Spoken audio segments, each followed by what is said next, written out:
new organization. It's to help newcomer tech entrepreneurs access the resources available in Canada. Essentially, there's an abundance of resources available, and we also have we're quickly becoming a leading startup destination around the world. We also have some of the most favorable immigration policies, which is why I started this organization. I also do work in parallel at the DMZ, which you might have heard of. It's a tech accelerator based out of Toronto. And in terms of my expat journey, I lived in a few countries, including Turkey, Brazil, and as Nina mentioned, I'm originally from Morocco. But enough about me. I would love to invite our incredible panelists on stage. So please join me so we can start this.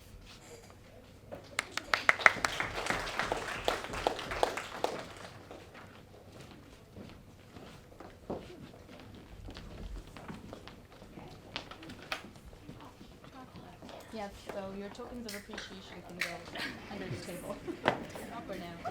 Do we have enough chairs? No? Oh, no, we don't. Oh, that is true.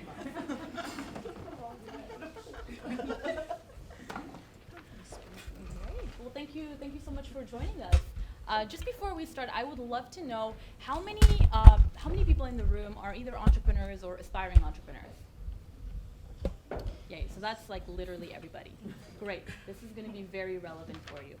So why don't we start off this conversation by quickly introducing yourself, your business, maybe also if you lived in a different country or originally are from a different country, tell us a little bit about that as well. We'll start from Christina. All right. Yeah. Hi everyone, my name is Christina. I'm originally from China, grew up in Japan. My family immigrated here when I was quite young actually. So Canada is indeed home for me. Jumped around a few countries, and for me, my startup is Knowtions Research, and basically what we do is we do AI-powered risk predictions for health insurance companies, and the goal is essentially to really facing a population that's living longer and but getting sick more. How do we sustainably insure these people? So my company is at the Series A stage. We've raised about $6.7 million to date. Our investors include Information Venture Fund and Alibaba Entrepreneurs Fund. Incredible. Thank you, Christina. Thank you. Yeah. And everyone can hear okay? Maybe. Okay, yes. Maybe a little bit louder. Okay. Cool. Hi everyone, my name is Alwar. I'm the CEO of Fable Techlabs. What we do is we help companies test their digital products with people with disabilities so they know exactly how accessible they are and you're catering to everyone and the whole population. I'm originally from India. I moved to Canada in 2015. I came here as an international student. I did my master's in inclusive design and focused a lot of my research on building technology for the aging population. I quickly worked with the Ministry of Education here, and then I went on to work at Rogers as Rogers Accessibility Manager, and that's where I had the idea for Fable, and then last year I took the leap and started the company. And I'm Natasha Freidus. I'm the CEO and co-founder of NeedsList, and I've lived in multiple countries. I'm originally from the States. I moved to Canada almost a year ago from France, and I founded NeedsList while I was living there in response to the Syrian refugee crisis. I was looking for better tech tools for humanitarian aid. So what we do is we're essentially like a wedding registry for aid, so nonprofits can list what they need, and donors can give what's needed as opposed to crap nobody needs. So yeah. So my name is Chioma. I've been here 13 years. I actually moved to Canada from Nigeria. I'm originally Nigeria.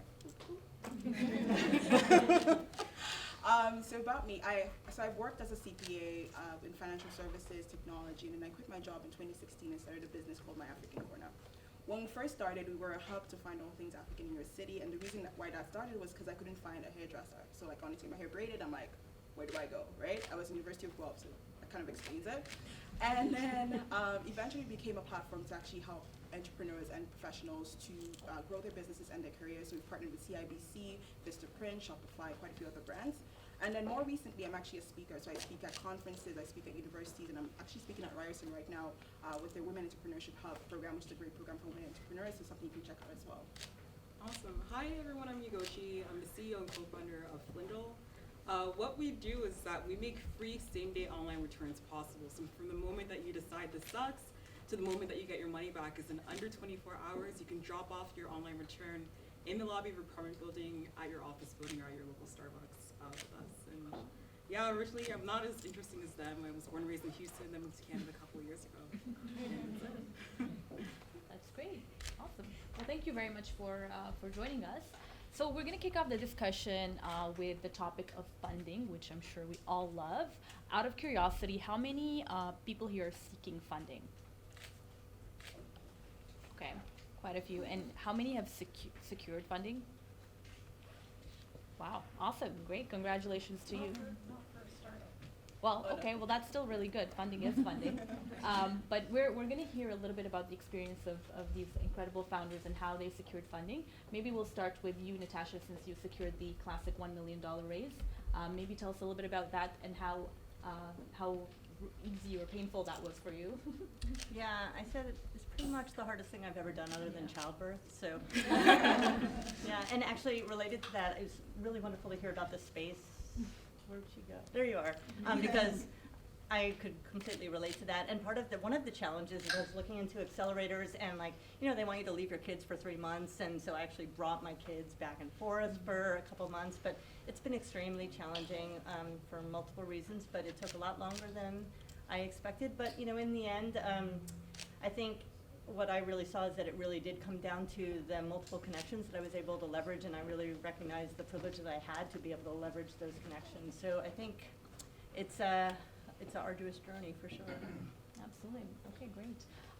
Maybe we'll talk about Christina's raise. I know you've raised a Series A, which is incredible milestone. To do that, and it's above $6 million. Let's give a round of applause for Christina. Can you tell us what are the challenges you encountered when you were raising that? What are some mistakes you made that you think other people can avoid making? And just general. I think we can talk about the earlier raise. So what we did is we actually raised about 1.7 in seed funding across multiple rounds. And then in the latest, it was actually with participation for OCE, so that's actually how I know Danielle. And then our Series A was actually just 5 million. So I think it's most relevant to talk about that first tranche of money rather than the Series A itself, because that was it was, I don't have children, but I imagine it's there. It was it was bloody, it was gruesome, it was bloody, it was like a battlefield, right? There's nothing glorious about it. It's you want a war, but the casualties are high, and a lot of the casualties you don't see what the casualties are, right? But I think the first, because that's the biggest question. You have this thing, someone just asked earlier, what do you actually need in order to get the first tranche of money so you can actually either quit your job or start working on it full time, or for me it was justified to my parents that I had a real job, right? That it wasn't I'm playing on my computer kind of thing, right? So I think thinking back, when we did our first tranche of funding, what helped the most was there's always a checklist, right? You have criteria where you add points, you have criteria where you minus points. Do you have a product? Do you have some initial users? What are your attraction points? It's rarely revenue that they care about. Is this at the angel stage? You need to give a viable idea that this could potentially be venture scalable, but at seed level, honestly, I didn't even know what venture scalable meant. Right? You don't understand venture math back then. You don't understand any of those things. And honestly, if I'm looking at myself, 2.5 years ago, would I have understood that the answer is no? And it's okay, right? So when you look at seed, what was most helpful is when we found, and I think you touched on it briefly, we found what I like to consider almost these informal angel syndicates, where essentially angels are much faster. So once you've found these informal angel syndicates, what ends up happening is one person jumps and an entire syndicate jumps. And they're not formal angel list syndicates or anything. They're just literally groups of people that invest together, right? And nowadays, more and more, traditionally, for me, I have a very male-dominated investor roster. That is the reality of it. I'm seeing more and more female founders and females that are coming in with diverse backgrounds actually having these informal syndicates. But really what happens is that that's who you need to find. You need to find the one person who can actually essentially syndicate the entire deal. And that's how the deal comes through. It's a lot of voodoo black magic. How does venture valuation work? I don't know. It's whatever you can sell it at. right? Why do you have a cap of 300 versus 500? I don't know. And the difference is 1 month, which is what happened to us, right? Well, because the second one I could sell at 500 and the first one I couldn't, right? So it really it sounds like voodoo magic, but it is voodoo magic. And if it's one thing that, like, how do you get the first tranche of money? It's to hustle everyone you know, absolutely everyone you know, to find those informal angel syndicates. And your best bets are other founders who have exited or have moved on to later series that have made their syndicates, because those are the people who know where the syndicates are, right? Yeah, you can go through programs. Yeah, you can go through all of those. Those are all viable ways. But if you want, like, the tranches of money, like the actual, like, more than, you know, the people who can drop you 200, 300 a check, it's the angel syndicates. Incredible. So you're recommending connecting with other founders who... Absolutely. There's a criteria in that they have to have made their angels rich, right? That's just being real here. Just being really realistic, right? People don't hand you money for no reason, right? So you have to find the founders who have exited or had a very good later round fundraising. And those are the people who understand the mechanics and understand where the push and pulls are for these syndicates and who the game changers are for you. Incredible. Thank you for sharing that with us. So, Alwar, you were able to secure non-dilutive funding, which is also has its own pros. Can you tell us a little bit about how you were able to secure that? Yeah, I think when you start funding, like you assume that you have to go to angels and you have to go to VCs, and it can be a really tiresome process, and you have to be at a certain stage and get a certain valuation. And in Canada, that's what I like, is there's so much support system. And so what we did at Fable was we actually have like pipelines for investors and potential investors, and one is actually just focused on pitches and programs that can actually support us, where we don't have to dilute our company. So we took part in Fierce Founders program, and we took part in the Fierce Founders pitch, and a couple of other pitch competitions that got us over 100K in funding. And for a company that was just, when did we get that? We got that, I think 3 or 4 months in. For a company that was such early stage, that really carried us and took care of a lot of our early expenses. So I think it's important to kind of, like, it can be draining when you're trying to, like, approach all of these angels. Even angels, like, there are, like, proper established angels, and there are informal ones, and the established ones has its own complications as well, because there are, like, criterias and due diligence. And I think for us, the non-diluted one, it gave us access to funding, and it also gave us access to amazing resources. So we had mentors who specialize in finance, and mentors who specialize in enterprise sales.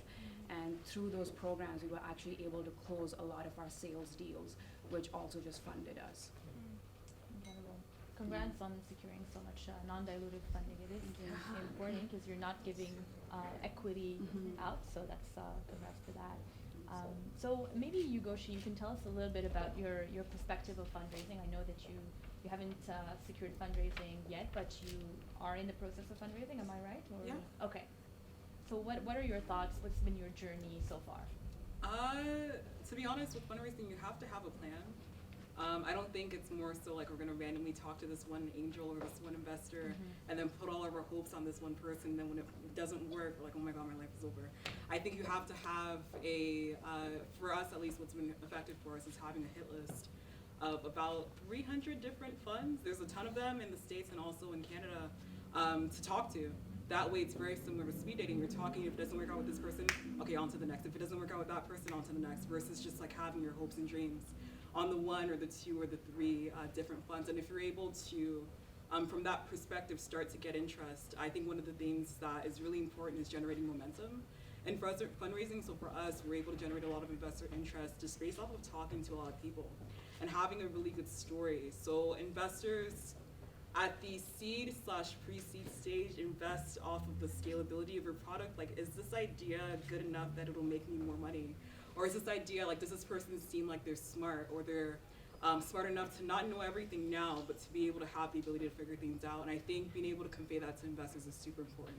especially at the early stage. That seems super helpful for us in terms of getting like strategic advisors to come onto our board and getting investors to be like, oh, this is cool, let me tell my friends and let's get them interested in this as well. So that's more or less the angle that we've been taking it.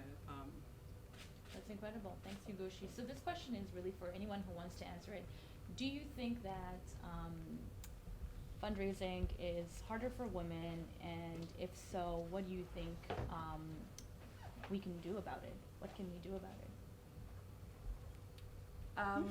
I think fundraising is just generally hard, Yeah. and I think every person's situation is different. I think like all like 5 of us come from different backgrounds, so I don't think you can put like a blanket statement like that it's hard for women.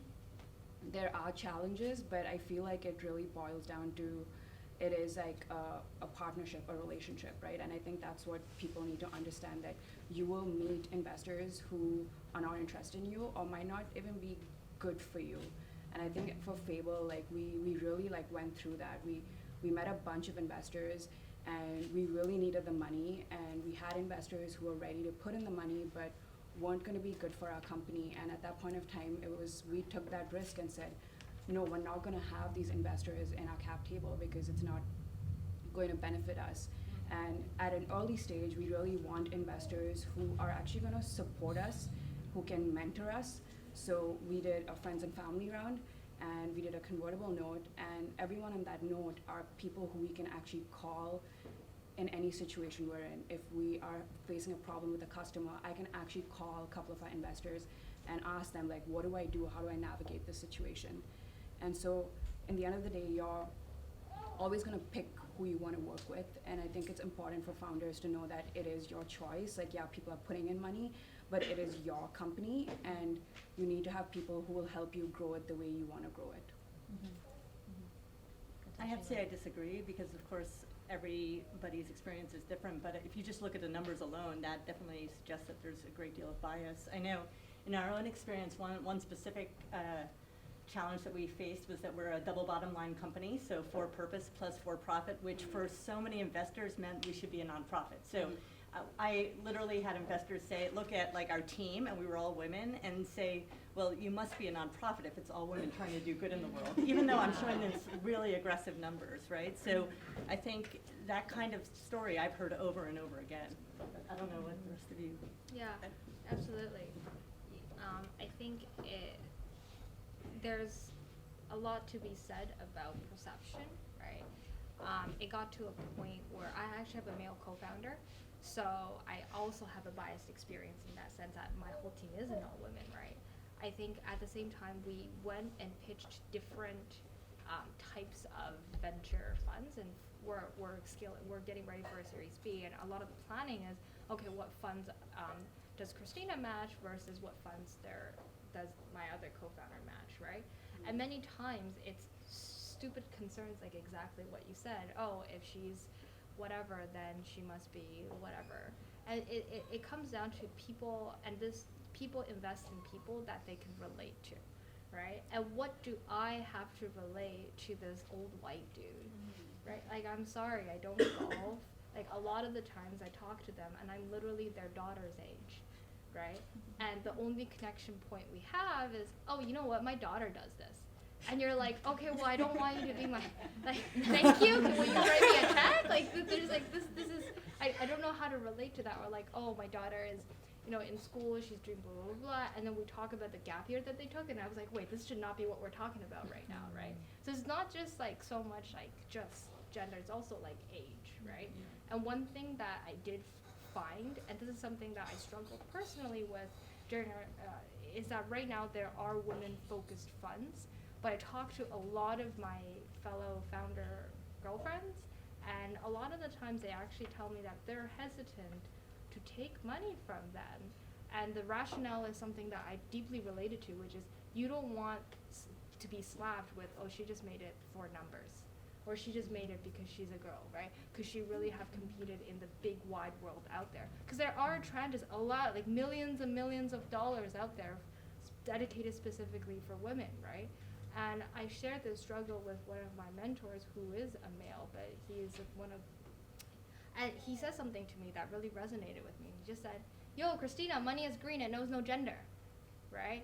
And when I was self-sabotaging, like, oh, I shouldn't take money from this because the women's fund, people will say this. He was like, he just called my bullshit, right? Like, money is green, take it if you need it, right?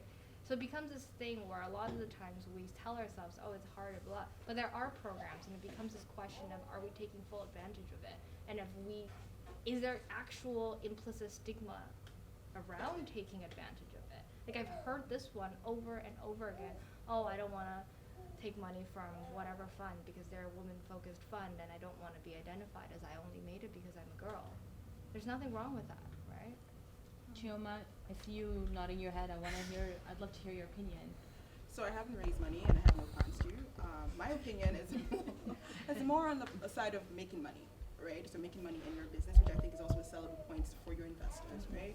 But I hear, like, I can relate a lot to some of the stuff you said in terms of, like, they see who's on your team and they're like, oh, maybe this doesn't make sense for us to invest, or you should be a non-profit because you have women in your team.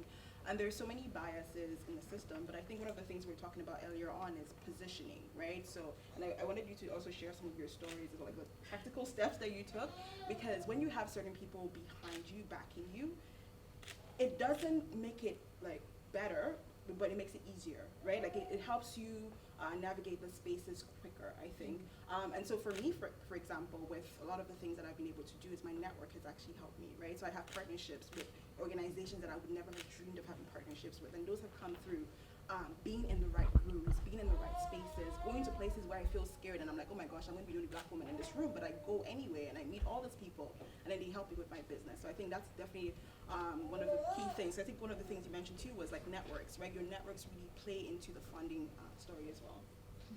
Yeah, I totally agree. I think a lot of it has to do with, I don't know if you guys have ever seen that meme on Instagram of, like, the little cat that's walking in and you see a huge shadow of, like, something that could be a lion, and it's really that little cat. You have to make yourself seem bigger than you actually are, because you are that. And you have to believe in yourself. Like, there's no way that you'll be able to accomplish anything if you think you suck. If you think you suck, it means you suck. If you think you're great, it means that you're great. You are what you think you are, not what other people say about you. So one of the things that was really important to us, and just like with talking to other founders, is that with our fundraising process, we have a process. And we're allowed to, we don't just take anyone's money, we're allowed to have a process, because at the end of the day, it's like, I have something that's of value, therefore, this is not free.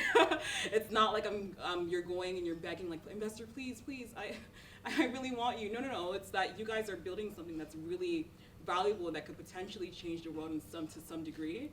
And therefore, because of that, that's the reason why an investor like Sequoia, for example, would say, yes, I want a piece of you. Like, you are worth Sequoia, or you are worth walking into a Greylock meeting or whatever. You have to believe that you are, and then those things will come.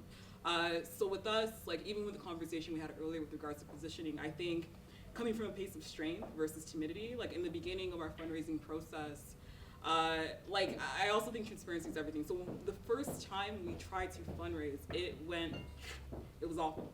So I'd go into an investor meeting and they're like, so how can I be helpful? And I'm like, well, you can invest if you want. And obviously that didn't work, because investment is not charity. They're seeing, how can I make money off of this? And does this person have a brain that works? And does this person have a brain that can make this business or this weird idea? Because they know that the majority of their bets will be wrong. But is this person worth betting on? So for us, it was more so saying, like, hey, this is legit, and here's why, and this is myself, and this is our team, and we're worth investing in because of this. And then at that point, we realized that operating from a position of strength really helped us, because of the fact that now we had options. So we could take your money or we could decline it, because of the fact that we went at it from that angle. Yeah. That's a very interesting point of view. That's great. Thank you for sharing, Ugochi. Does anyone else have anything to share about fundraising before we switch gears to monetizing your business and actual sales? No. Okay. So we'll switch gears. I'd love to talk about how you actually monetize your business, and or what kind of business model do you have? At the end of the day, if you secured funding, that's fantastic, but that's not success, at least for your company. You need to generate revenue to ensure return of investment. So I'll leave this one for anyone who wants to start. Can I ask a quick question? Yes. Who's running a tech company in the room? So what companies are you guys running? Just shout them out. Say again? Coffee? Thank you. Come on, ladies. We're the entrepreneurs. Skincare. Skincare? Yeah. Awesome. Photography and Education. gift baskets. Awesome. Predicting private company performance for capital providers. Anybody else? I saw so many hands up earlier on. Sorry, are you looking for tech companies or No, are no, you just looking what for other in general? In general, what companies are you running? I heard tech, so That's that's why what I'm it silent. is. Oh, no. So I think if other people are silent because we heard tech. Okay. No, I said who's running tech companies, and then who else? What other companies are you Okay. running? Yes. So then everyone can say something. Let's start from this side of the room. Because I think it differs per industry, Absolutely. right? And this is something, so I mentioned before that I speak at the Women's Entrepreneurship Hub at Ryerson, and people have different kinds of businesses, and depending on what industry you're in, your business model can look differently, right? So for example, I have my African corner. With that, it's just like we work with corporate organizations, so that's how we make our money, right? Or we have events and we have different things. And then with my business, where I'm actually a consultant, and so it's service-based, but then I understand that I have startup clients and I have enterprise clients, and so the pricing is different too, depending on who I'm working with. But I wanted to say this because I think in the tech industry, there is this myth that you have to raise money, which means like you cannot monetize your startup, right? And I think that's something that we have to get over, because I came from a 9-to-5 where I'm a CPA, so I know how much my market value is worth, and I have grown-up bills. I don't know about you guys, right? So, we all have grown-up bills, and it's like, how do we stay afloat, right, and be able to monetize our startups while we're building this dream, right? Like while we're building this thing, even though we don't have the money yet from funding or any of that stuff, how can we get creative with our company so we can monetize immediately we launch? So my first business, we did not monetize for a very long time. Second business, first day, monetized, right? And so I think that's something that it comes from a lot of research, and which is why I wanted to see diversity of the companies in the room, because one of the things I say to people all the time is, who are the top performers in your industry? Like, who are the people in your industry that are killing it right now? How are they pricing? Where are they advertising? What are they doing? How can you not use these strategies exactly, but you see what's working in your industry, and then you create your own blue ocean and become the go-to person in that industry, right? So really studying your market, I think, will make a big difference, and seeing how you want to position yourself as well. Yeah, and Chioma, thank you for asking that question, because I know you're running a non-tech based business, so it's really relevant to a lot of the people in the room. So maybe Christina, I would love to know what your Yeah. business model has been so far, especially that you were able Yeah. to move quite ahead. Yeah. So we're an enterprise software company, so I think it might be relevant to the AI-based private company valuation predictions back there. But for us, it's really quite simple. We just have an enterprise SaaS models. We realize that it's called it's like the 3-tier SaaS pricing model. Like it's a tried and true model. So for us, it was really straightforward. The two things that I will say that we learned the hardware. The first one is don't do free pilots. Like do not do free pilots, because no matter how small the amount is, and this is probably relevant to other B2B companies too, in that the B2, it gets you two things. It's not really about the dollar value.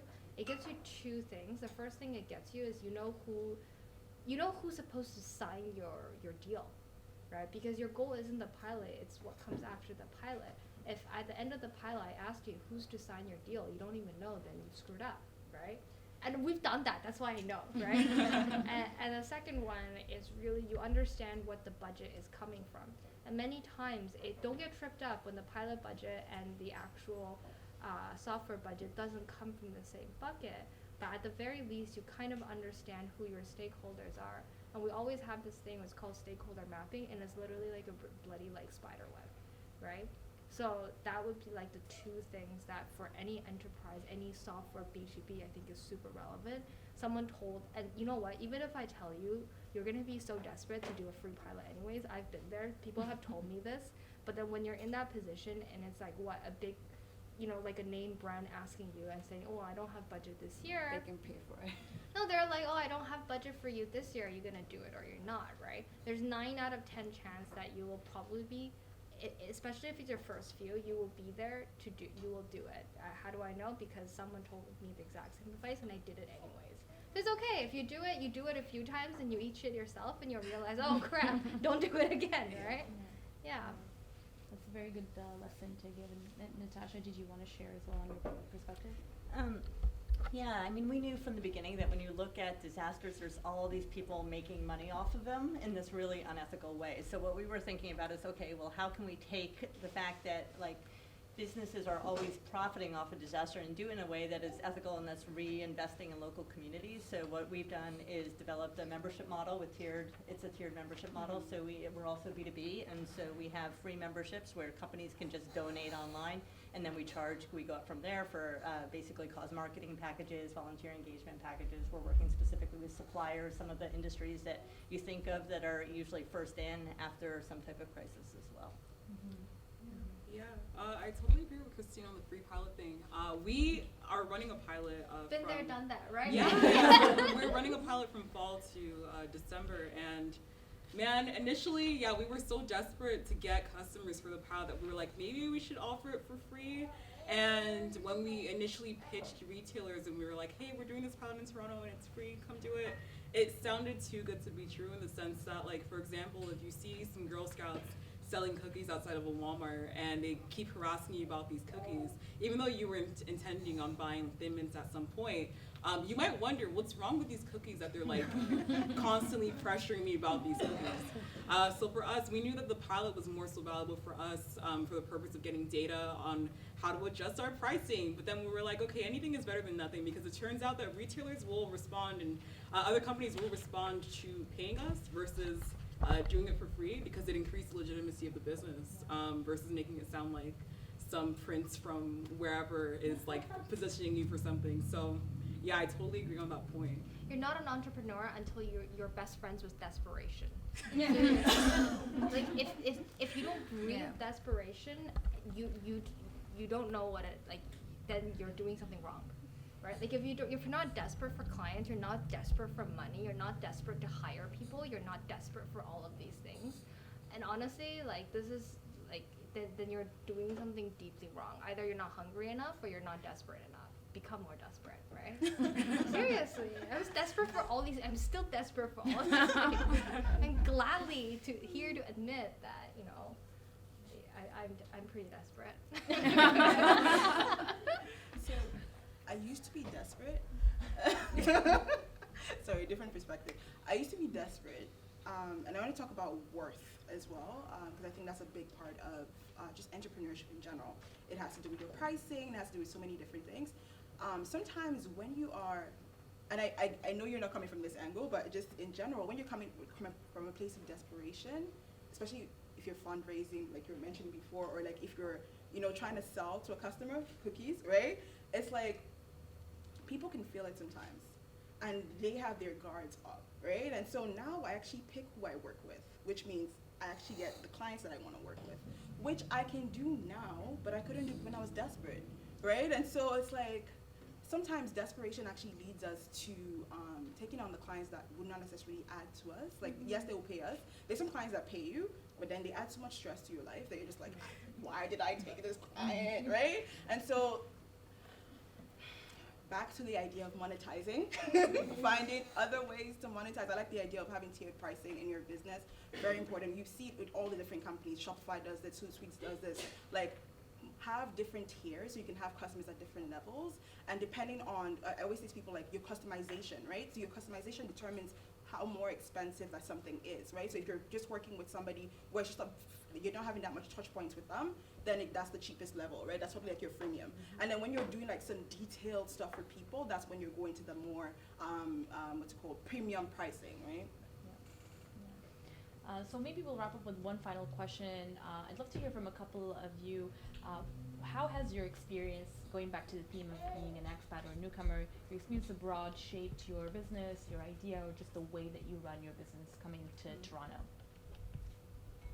I think for me, it's like kind of like changing the biases that I had from where I come from, India, because in India you have so much agenda bias. It's just like built into society, and so when I came to Canada, for me it was just like an eye-opening experience, like from my master's program, to see the amount of opportunity there's here, and if you are able to like put that effort and take that risk you will be somehow recognized. I think for me that was like the biggest thing. I never came here thinking that I'll start a company. Like I've worked corporate jobs. I always thought I'll work corporate jobs, and I saw a problem, and then I had an opportunity to actually start a company. I feel it's harder for me to actually let go of those biases.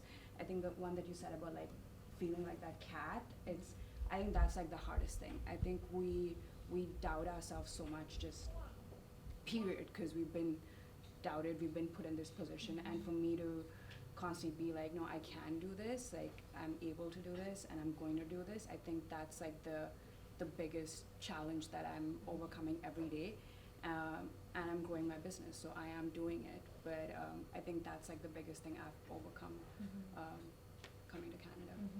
Congrats. Absolutely.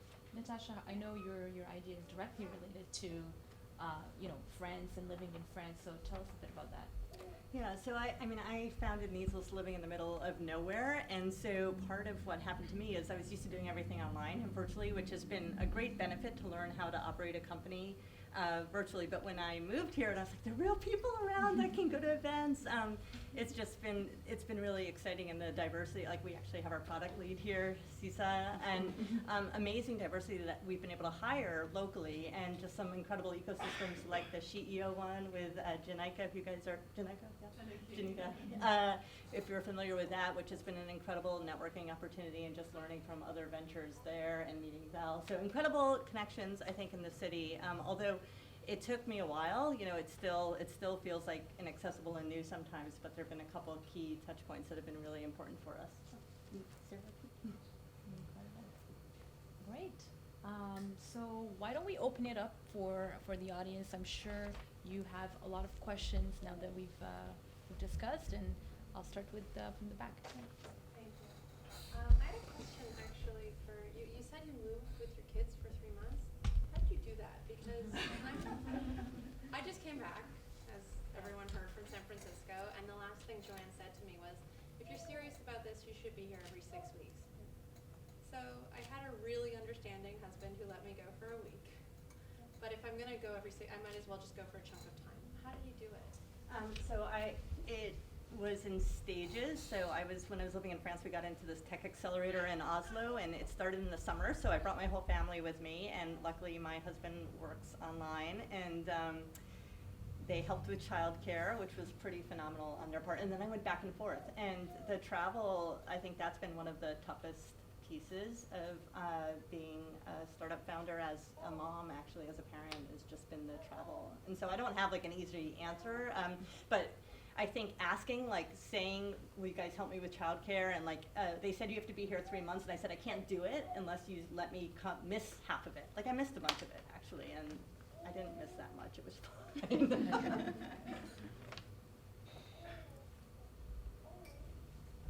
Any other questions we have?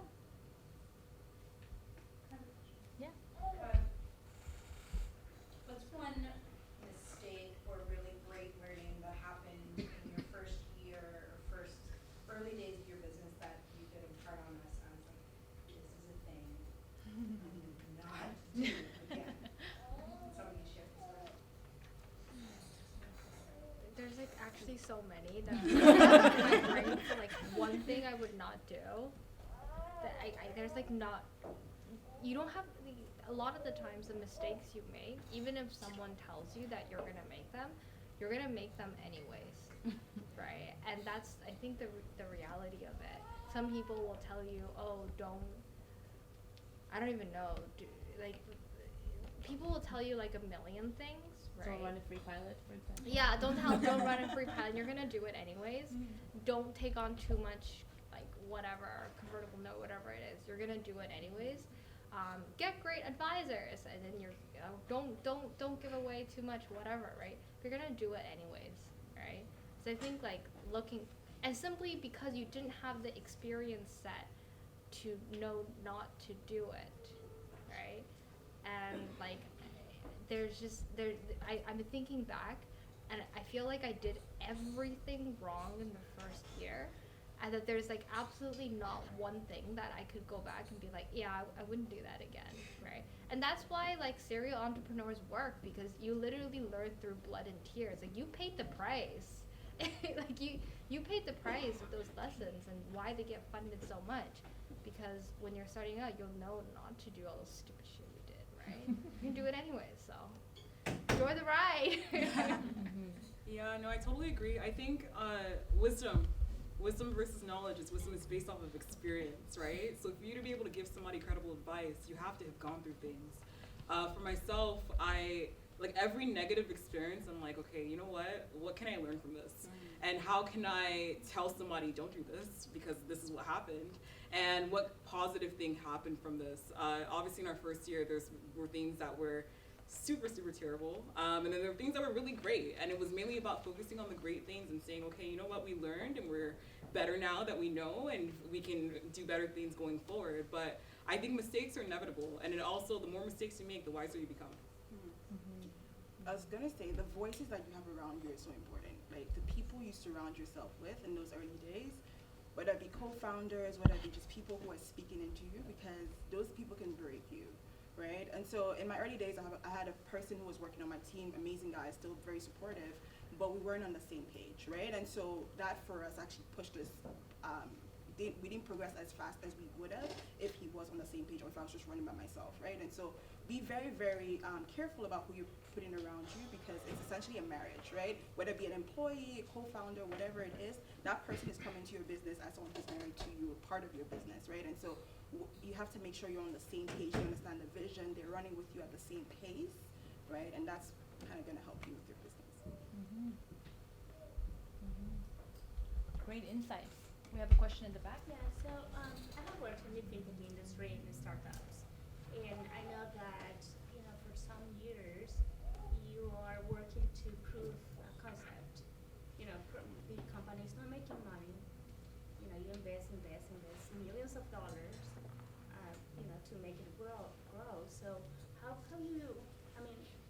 Has it been your experience like that, and how do you handle the investors? Because the bottom line will be negative. There will be no net income at the end of the year. So how do you handle that?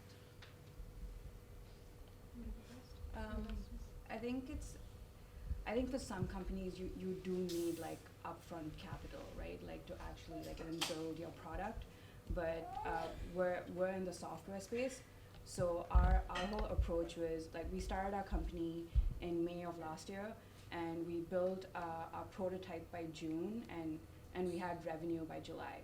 So our whole model was like, what's the quickest, easiest, crappiest way to put things together that someone is going to pay for, and just get their views on it, right? And that worked really well for us. We know companies, we know our friends also who've spent a lot of money like building the product, and when they take it to market, it doesn't work out. And our whole model was like, we need to get feedback as early as possible, so we don't go in a different direction that the market doesn't want. Sorry, net revenue. So let's say concept, net revenue. Yeah. Are you asking mainly like how to pitch an idea to an investor? Like how do you? Yeah. How do you justify the fact that your company? I don't know if that's the case of your company, but in the companies I have worked for, like at the end of the year, there was no net revenue. So it was just investment expenses. While we were prototyping. It's what investors signed up for. Like they don't. I've never been asked to justify that. Actually, it's what they signed up for. Like they signed up, especially for us when we're doing like deep learning and actual serious, research stuff that I'm patenting IP for. It's what they signed up for. So essentially, they ask me how much I'm going to spend, but they don't actually. That's not a line they even look at. It's more so how much do you spend a month and how many more months do you need and when do you need more money. Those are the kind of conversations that we have because it's what they signed up for. I didn't sell them, I didn't sell them like a chicken that can lay an egg immediately. I sold them a mechanical chicken that needs a lot of money to build so that they can lay them gold eggs in the near future. I think it's also what people referred to before about finding the right investors. Yeah. So Yeah. our only local investors are Marigold Capital. So their values aligned as well, and that was really important for us. And you know, when we actually were closing this round, like right after a pivot, and at first I thought that was going to be like it's balancing that desperation. I was like, who's going to invest in us right after we're pivoting? And then I realized like it's actually a huge strength because we were smart enough to realize that what we were doing wasn't working. So part of it is really just believing in yourself and your dream and getting people who believe in that too, who can help you achieve it, you know. Yeah. We have a question in the back. At what point, like, so two questions. One, how much equity do you guys give to your investors? And then the second question is, at what point do you guys choose and decide or need to hire staff?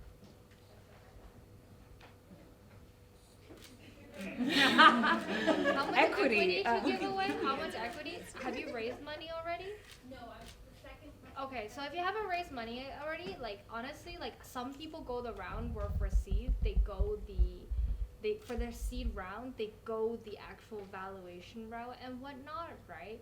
But it is so cumbersome and you're actually gonna spend a lot of legal costs. Google something called either safes or convertible notes. It's like 3 pieces of paper and you can get it done in one afternoon. Yep. And you have an implicit valuation in there, but it doesn't really get valued and you don't determine how much you give away until Series A. And if that's not a term you're comfortable with or something that you know, go home, Google the crap out of it, which is what I did, and talk to other people who have raised convertible notes or safes, right? And that's that. Don't worry about how much to give away. Don't worry about that. Focus on what you need, right? And what you need is not a $20,000 legal bill and value. No one's gonna give you a term sheet at this stage, right? But people will sign 3 pieces of paper and give you a little bit of money. Yeah. Is it safe and convertible notes? Safe is capital. It stands for who knows? Simple agreement for Yeah. future. Yes. Yeah. There you go. Yeah, we're fundraising right now. I have some. Thank you. Yeah. Also, if I could just give a shout out, the National Angel Capital Organization has open docs or shared documentation on all of these kinds of terms, as well as the definitions for them, how to use, and templates to look at. Yeah, so angel.org. Yeah, that's really great because if you get your angels registered there, there's lots of federal programs you can then do like match stuff and whatnot. There's a lot of magic to be done there. It's really great and it only takes a few pieces of paper to register. It's not a long process, it's amazing. And it'll get you through the door with a lot of the actual like the tax stuff later on when you do the DDs and whatnot. So if you have your angels as not registered, totally recommend going to register. Thank you, Idas, for that. Appreciate it. We have one question over here. I have a question similar to her second question. So our second question is when you will consider start hiring staff.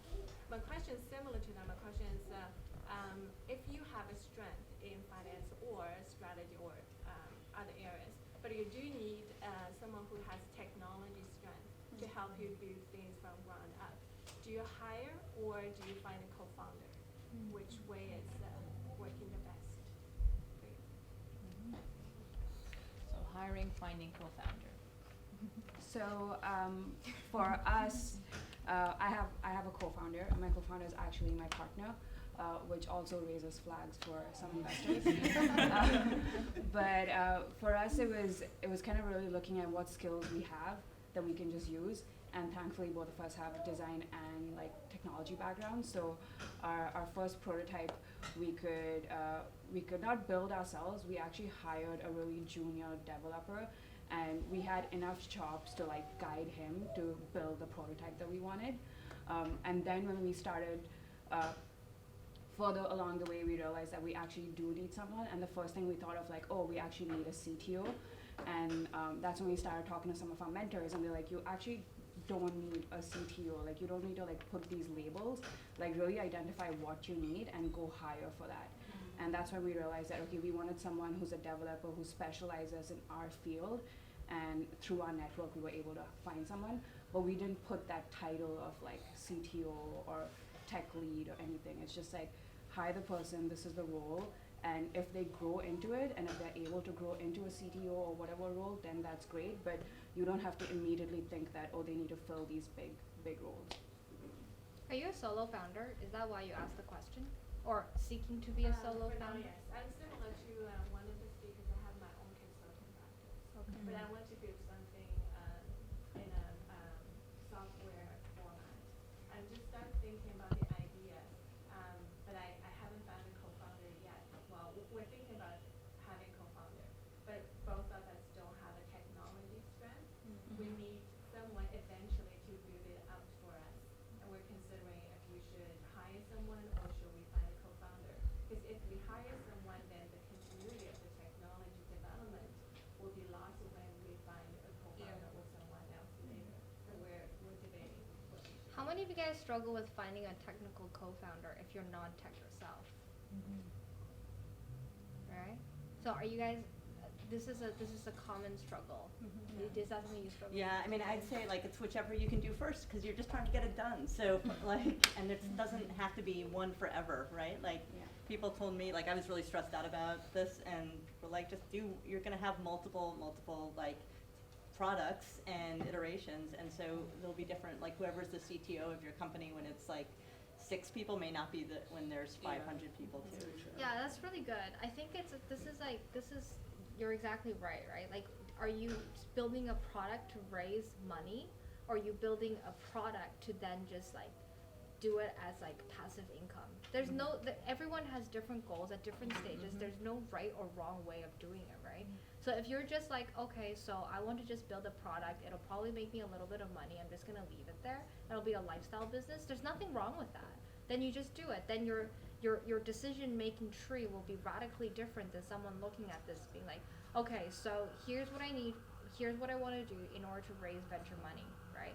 Or which is radically different from someone who doesn't want to raise any venture money. There's nothing wrong with either, right? Like, what does venture scalable mean, right? So it becomes this thing is when you look at co-foundership, it's like childcare. Do you tell your husband to take care of your child, or do you hire a nanny, right? Obviously, the main factor in that is resources. It's resources in the format of time or skill set in your case, and money. Do you have the money to hire someone?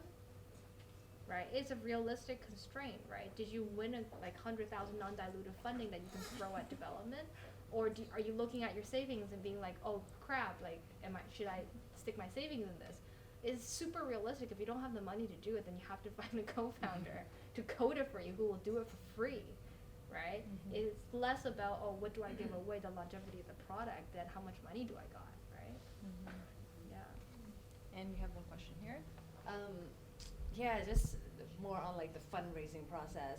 When people talk about rounds, like I'm going out to like raise a round of funding, or like this round and that round, and like the time in which you do that round, do you work on your stuff, or do you set aside the time to, because I actually did a thing where I try to go out, meet investors and, you know, like see about raising money, and it was like a disaster because I couldn't handle like not doing the work and not, you know, like just, it was, but then there's people who talk about like, I'm gonna start fundraising round at this time of year and then like close it 3 months later, and it's like, but how does that work? Like, I don't know.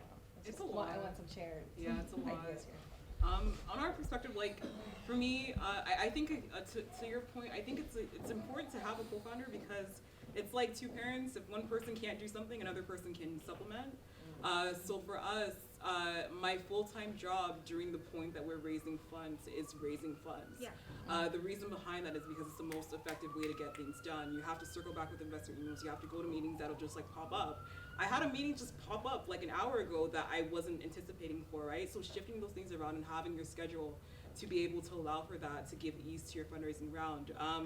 Running the company, I tried to do that. I tried to like do sales and also do fundraising at the same time, and it turned out that I couldn't get sleep in. And that's really important for you to be able to be bright and fresh for those meetings.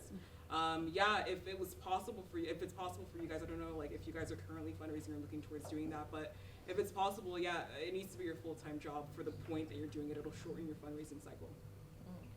And how long did you do it for? We're still doing it. Hopefully we're gonna be done soon. But it's been about like 2.5-ish months. Yeah. It took us over 2 years, and Right. I would go through like sprints of it, where we did it like, where I was doing it full time for a couple months and then backed off. Yeah. But I hate it. I hate it. If you can avoid it at all, I'd say seriously, I wouldn't do it. Like focus on sales and then you'll be in a better position anyway. So I would say just, that's my perspective. Look at your bank account. Like, Yeah. it's like super realistic, right? Because the I'm just super real here, right? Because the realistic concern here is really that, right? Like, you go out thinking, there's a reason why people say, oh, budget 6 months before bankruptcy to do something, right? And we made a lot of stupid mistakes. I guess one mistake that I wouldn't want to make is like, keep a closer eye on your bank account and know when your cash out date is, right? So it becomes this thing, it's like, if you have like 2 months of cash left, you're in like really dangerous zones, right? And it becomes this thing where if you think it's gonna take 3 months, it will not take you 3 months. I guarantee you, every case is different, and you always have this like super optimistic outlook, right? Because you hear about people who close their Series A in 1 month. You hear about it all the time. Oh, if the deal is good from term sheet to close, it's just 1 month, right? And you think you're gonna be special, but you're not, right? I was not, right? It took us from Series A, it took us 6 months, and I talked to a lot of investors for a company that had, like, obviously there's like sexy anyways, right? In the environment we were doing with what we had, 6 months is considered very fast, right?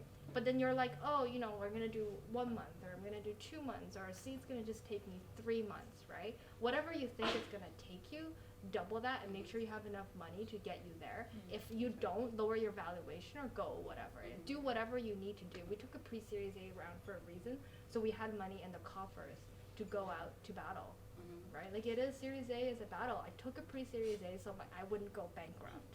It's super realistic. There's none of that, oh, I'm planning this, I'm planning that. It's super simple. What is your monthly burn, right? When's your cash out date? How much time do you have? What is your estimate? Double that, and then you might not go bankrupt. And even then, it's a might. It's a very big might. Yeah. I think one tip one founder at the DMZ gave was the 90-10 rule, which is when you're fundraising, focus 90% of your time on the fundraising, and 10% doing other stuff, because you need to keep, if you can. And then when you're not fundraising, it's 10% fundraising and 90% running your business. And I found that a very interesting way of putting it. And he definitely was very successful. Are you also a solopreneur? No, I have a co-founder. There, your who's also a co-founder. partner. Yeah, your co-founder needs to run everything while you do it. Yeah, yes, exactly. He needs to run everything while you're solely focused on fundraising. You literally do not have the brains to do both. That is the reality of it. I don't know any founder who successfully did both at the same time. So we have time for one more question, and Yeah, so my question is like, what is your day-to-day motivator? Like, each day you wake up, and what motivates you to go on? I almost did not make it here. There you go. I think every day is different. There's a book called Start With Why. Do you know about that book? Yeah. So my why has kept me strong, to be honest with you. Like, that has been the one thing that I've held on to, like, throughout my journey. Every day is different. Some days I don't want to get out of bed, and I can choose not to get out of bed. Just means I won't pay my bills, but it's okay, right? And so I think the biggest thing is, and then also when you have people on your team, right? Like, when you have people on your team who are supporting you, and they're looking to you for the next steps, like, that's a big one, right? Because, like, if you don't deliver, then they don't get paid, right? So all these different things kind of get me out of bed. I think I think being an entrepreneur is just so exciting because the problems that come up, like, every day you're in different situations that you've never been before, and you have no other option but to just figure it out and move on. The highs are short, like, when you achieve things, like, there's no time to really celebrate because there's problems that are going to keep coming up. But I think it's just that every time you see that validation of your vision and getting closer to that is really exciting. But I think when I just reflect on just, like, the 1 year of being a founder, how much I've learned is way more than any other experience that I've had.